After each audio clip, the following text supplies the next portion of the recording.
Hello दोस्तों, good morning. और फिर से एक बार आप लोगों को स्वागत है जेपीएससी विद अमन की क्लास में।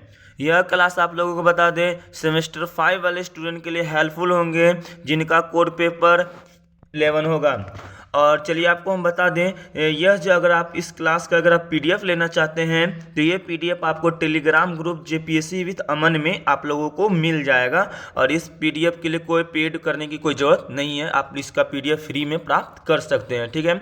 और इस क्लास में हम आपको बेहतर समझाने की कोशिश करेंगे ताकि आपको ज़्यादा से ज़्यादा समझ में आए, ठीक है। चलिए आज का क्लास का क्वेश्चन हम लोग पढ़ते हैं और क्वेश्चन समझने की कोशिश करते हैं। क्वेश्चन देखिए यह है कि अराजकतावाद की परिभाषा एवं इसके प्रमुख विशेषताओं का वर्णन करना है। मतलब जो इसका अराजकतावाद होगा, मतलब जो इसका विशेषता होगा अराजकतावाद का, वो भी वर्णन करना और इसका परिभाषा भी हम लोगों को देना है। तो सबसे पहले आपको बता दें इंट्रोडक्शन के रूप में कि यह जो क्वेश्चन आएगा आपको 20 मार्क्स में आएगा। कितना मार्क्स में आएगा? 20 मार्क्स में आएगा। और 20 मार्क्स के प्राप्त करने के लिए बहुत मेहनत करना पड़ता है, क्योंकि आपको कम से कम 8 से 7 पेज लिखना पड़ता है, ठीक है। तो हम कोशिश की हैं इजी में लिखने का, और ताकि आप लोग इजी से पढ़ के ज़्यादा से ज़्यादा समझिए और ज़्यादा से ज़्यादा पेज लिखने का कोशिश कीजिए। चलिए सबसे पहले हम लोग परिचय की ओर चलते हैं, परिचय देखने की कोशिश करते हैं। चलिए देखिए, अराजकतावाद का अंग्रेजी अनुवाद जो होता है आर्कनिज्म होता है, तथा अनक्रिज्म शब्द ग्रीक शब्द अनकिया से बना है, ठीक है। अरंकिया से बना है और जिसका आशय होता है शासन का अभाव यानी शासन का अंत। मतलब अराजकतावाद को सिंपल वर्ड में हम लोग कह सकते हैं शासन का अंत। मतलब शासन के लिए ये लोग समझता ही नहीं है, ठीक है। जो अराजकतावाद का जो विचार रखते हैं ये शासन का मतलब समझते एक्चुअल में ही नहीं है, ठीक है। अतः इसमें आप आगे ऐड कर सकते हैं कि अतः अराजकतावाद एक ऐसी विचारधारा है जो राज्य तथा प्रत्येक प्रकार के अधिकार शक्ति का न केवल विरोध करता है बल्कि उसका पूर्ण उन्मूलन करना चाहता है। और इसमें क्या होता है कि यह शासन सत्ता के सभी प्रकारों के अनावश्यक एवं अवांछित मानता है। मतलब साफ साफ कह सकते हैं कि अराजकतावाद का मतलब होता है कि शासन की ओर जाना ही नहीं। मतलब शासन ये स्वतंत्र, मतलब स्वतंत्र भी नहीं बोल सकते हैं, मतलब वो शासन के विरोध करना, शासन को अंत करना। ये राज्य और पॉलिटिकल साइंस में हमेशा याद रखिएगा, राज्य का मतलब होता है देश का बात करता है। और देश में ऐसा विचारधारा रखना है जिससे कि कोई अधिकार का शक्ति ना हो, मतलब किसी के पास शक्ति का विरोधी नहीं हो, शक्ति हो ही ना हो। शक्ति का मतलब ही नहीं है इसमें समझ में आता है, ठीक है। अराजकतावाद का मतलब ही होता है एक्चुअल में शक्ति का ही पता नहीं चलना, ठीक है। तथा इसको साधारण बोलचाल की भाषा में कह सकते हैं, मतलब इसका होता है अराजकता का आशय होता है लूट मार। क्या होता है? जैसे लूट मार देख सकते हैं। लूट मार के बाद क्या होता है कि हत्या, ठीक है। क्या देख सकते हैं? देखिए हत्या देख सकते हैं, अव्यवस्था देख सकते हैं, आदि से किया जा सकता है। परंतु शास्त्रिक रूप में, किसके रूप में? शास्त्रिक रूप मतलब राजनीतिक शास्त्र में कहने का मतलब होता है, इसकी अवधारणा होती है कि इससे पूर्ण भिन्न होता है। जैसे हम लोग बोलते हैं ना बोलचाल की भाषा में कि अराजकतावाद का मतलब होता है लूट मार करना, है ना, अशांति फैलाना। लेकिन पॉलिटिकल साइंस में इसका मतलब होता है कि प्रत्येक प्रकार के प्रतिकार या शासन का विरोध करना। मतलब जो शासन जो करता है ना, जैसे सत्ता पर ही जो आता है उसी का विरोध करना। और इसका आशय है कि वास्तव के अभाव से न होकर प्रतिकार का दबाव के अभाव से होता है। मतलब इसमें जो वास्तव में जो होता है ना उसमें अभाव नहीं हो। मतलब इसमें साफ साफ लिखा गया कि शासन का विरोध करना। एक लाइन में आप इस वर्ड का मतलब समझिएगा, अराजकतावाद का मतलब होता है शासन का विरोध करना, ठीक है। और इसका भी और हम परिभाषा दिए, जैसे देखिए कि अराजकतावाद एक ऐसी विचारधारा है जो राज्य को समाप्त करने की बात करता है, राज्यों को समाप्त करने की बात करता है, बाप रे बाप से, मतलब देश को ही समाप्त करने की बात करता है। और यह सिद्धांत मानता है कि जीवन का सबसे श्रेष्ठ लक्ष्य स्वतंत्रता है। जो जीवन है हमारा और सबसे श्रेष्ठ जो लक्ष्य जो होगा, हमारा मोटिव जो होगा वो स्वतंत्रता प्राप्त करना होगा। और राज्य की शक्ति उसमें सबसे बड़ी बाधा डालती है। जो राज्य का जो शक्ति जो होता है, देश का जो शक्ति, जैसे शक्ति कहने का मतलब प्रधानमंत्री, राष्ट्रपति, ये इसका कहने का मतलब है। अराजकतावाद जो विचारधारा है उनका कहना है यही उनका बाधा डालता है, ठीक है। और अगर राज्य की शक्ति ना होता तो मानव का जीवन स्वतंत्रताओं से भर जाता। मतलब राज्य में अगर कोई शक्ति नहीं होता तो ये आज स्वतंत्र हमारा देश भर जाता। लेकिन एक्चुअल में कहने वाली जो ये बात था ना, ये इसका आलोचना भी करता है। क्योंकि देखो भाई, अगर मान लीजिए आपका कोई शासन करने में, मतलब आपको रास्ता दिखाने वाला नहीं होगा, देश को संभालने वाला नहीं होगा, क्या सभी दोस्त देश इतना बड़ा बड़ा पॉपुलेशन में क्या अभी सही रह सकते हैं क्या? नहीं। लेकिन क्या बोलेंगे, अराजकतावाद के अनुसार ही ऐसा कह रहा है ना कि सत्ता ही नहीं होना चाहिए भाई, दिस इज नॉट पॉसिबल, है ना।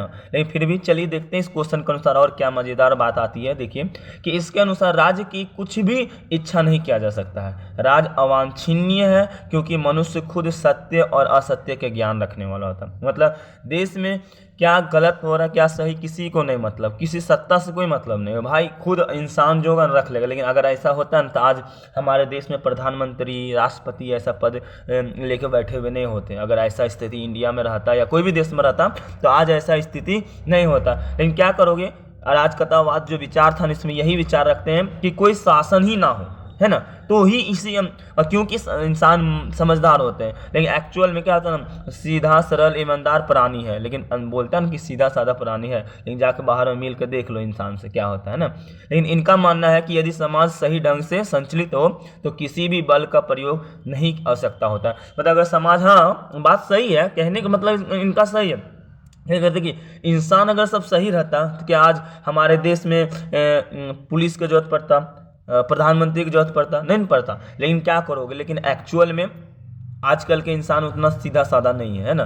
अराजकतावाद एकदम सही थे, जो विचारधारा रखते थे ना वो एकदम सही थे, इसीलिए। और उनका कहना भी था शासन का अंत हो जाना, लेकिन पॉसिबल नहीं हुआ, पॉसिबल ही नहीं हुआ। इसको दूसरे शब्दों में हम लिख दिए हैं, देख लीजिए कि अराजकतावाद जो होता है ना, अराजकतावाद देखिए ये शासन का अंत, चूंकि राज का बल का प्रयोग करता है और इस कारण इनके विचारक शासन का अंत चाहते हैं। मतलब जो इसका विचारक शासन जो है ना उसको क्या कहता है, अंत चाहता है बेचारा, ठीक है। लेकिन अलग अलग विद्वानों ने भी अराजकतावाद का परिभाषा अलग अलग प्रकार से देते हैं।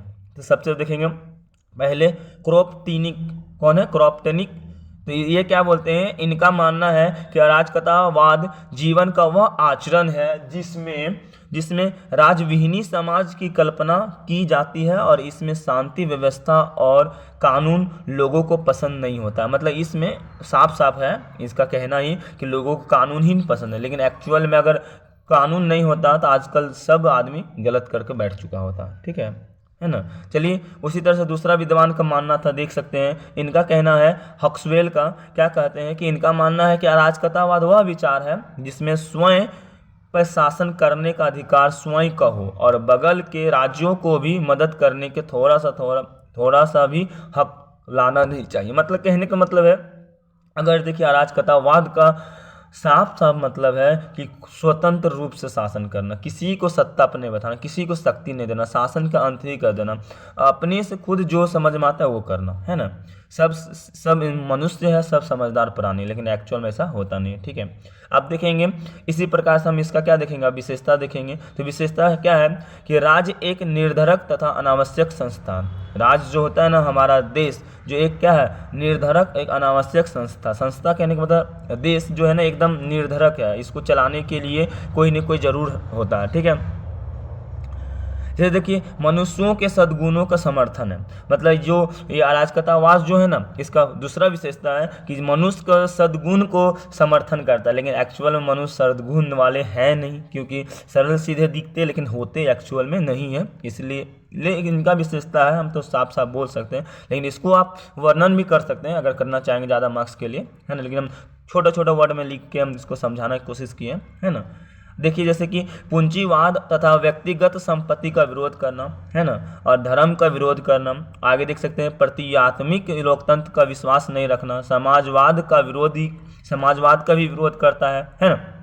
आगे देखिए विकेंद्रीकरण में विश्वास करता है और राज्य विहीनी तथा वर्ग विहीनी समाज का भी विश्वास, मतलब राज्य में किसी का सत्ता का अंत का मान करता है ना, विकेंद्रीकरण में विश्वास रखता है ना। तो इसी तरह बहुत सारी इसके विशेषता था। विशेषता को वर्णन करने के बाद लास्ट में हम बता दें, क्वेश्चन में नहीं है लेकिन फिर भी लास्ट में क्या कीजिए इसका आलोचना भी कर दीजिएगा ताकि एग्जामिनर को अच्छा लगे। जैसे देखिए मनुष्य में केवल सद्गुण भर नहीं होते, मतलब केवल इंसान में सद्गुण होता है क्या? अगर सद्गुण होता तो आज हमारे देश में शासन नहीं होता किसी को सत्ता। अरे देखिए अरे यार ईद कोई भी त्यौहार मनाते, जैसे कि मान लो दुर्गा पूजा मनाते, साला पुलिस से भरा हुआ रहता है, अगर ऐसा इंसान अगर रहता, सद्गुण रहता इंसान में, तो क्या आज इंसान को राजकतावाद का बात मान कर ही अगर रहना होता तो क्या आज इंसान जितना आसानी से आजकल हम लोग जी रहे, जी पाते? नहीं जी पाते। लेकिन सद्गुण ही केवल नहीं है, सब कुछ है, इसलिए हम लोग को शासन का जरूरत है। लेकिन आज कदावाद कहने का मतलब शासन का जरूरत नहीं है, लेकिन ये विलुप्त पूरी तरह से गलत है। ठीक है। जैसे दूसरा कि राज्य में केवल दोष भर नहीं होता, मतलब कहने का मतलब देश में केवल दोष नहीं होता है, ये भी आलोचना किया गया था। और राज्य विहीनी तथा वर्ग विहीनी समाज मात्र स्वप्न है, मतलब राज्य की विहीनी और वर्ग विहीनी करना जो सोचना एक केवल सपना में से हो सकता है, रियल में एक्चुअल में हो ही नहीं सकता, इसलिए आलोचना का तीसरा पात्र था।